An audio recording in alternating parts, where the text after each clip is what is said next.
Good evening, welcome to ITV News. This is Calendar with John Shires and Christine Talbot. The main headlines from the region tonight. Stopping the fraudsters. Marilyn Baldwin, whose mother was conned out of thousands of pounds, takes her campaign against scam mail to Parliament.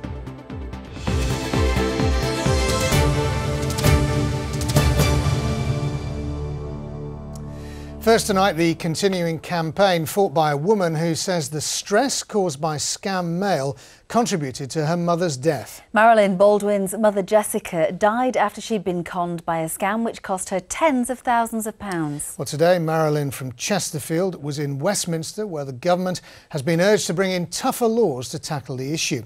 Meanwhile, back in Chesterfield, another victim of scamming, this time over the phone, was revealed to have lost £8,000 buying food supplements. Well, our political correspondent Ben Earlham has tonight's top story.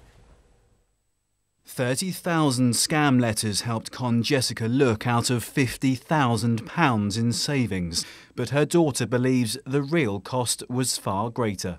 Large volumes of mail, 30, 40 letters or whatever it was she was getting a day, having to open, sort, reply, and the worry and stress that she went through trying to keep up with these payments and the arguments that she had with the family members, it definitely contributed to her death. She was doing a full-time job.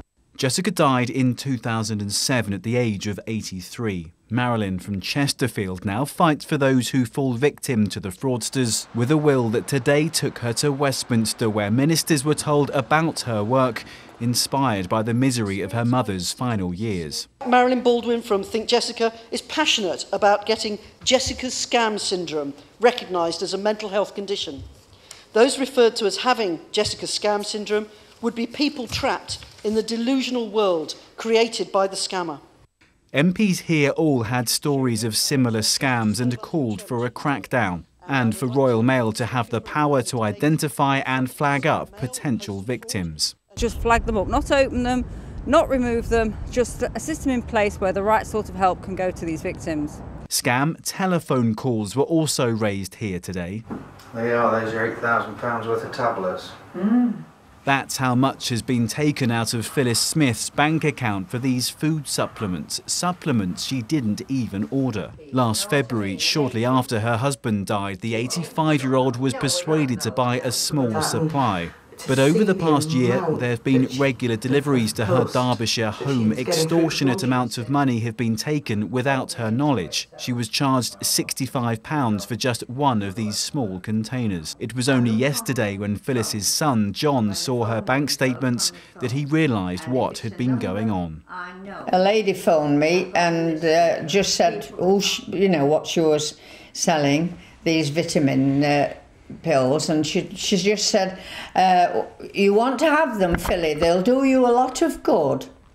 And of course, silly Philly fell for it.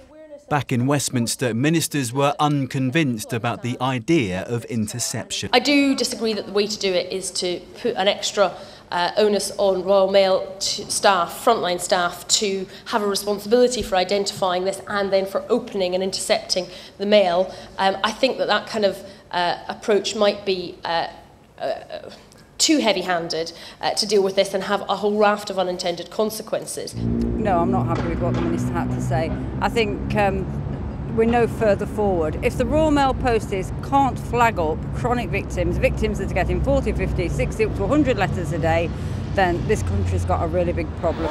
But undeterred, Marilyn will, she says, continue her campaign against the conmen. Ben Earlham, ITV News, Westminster.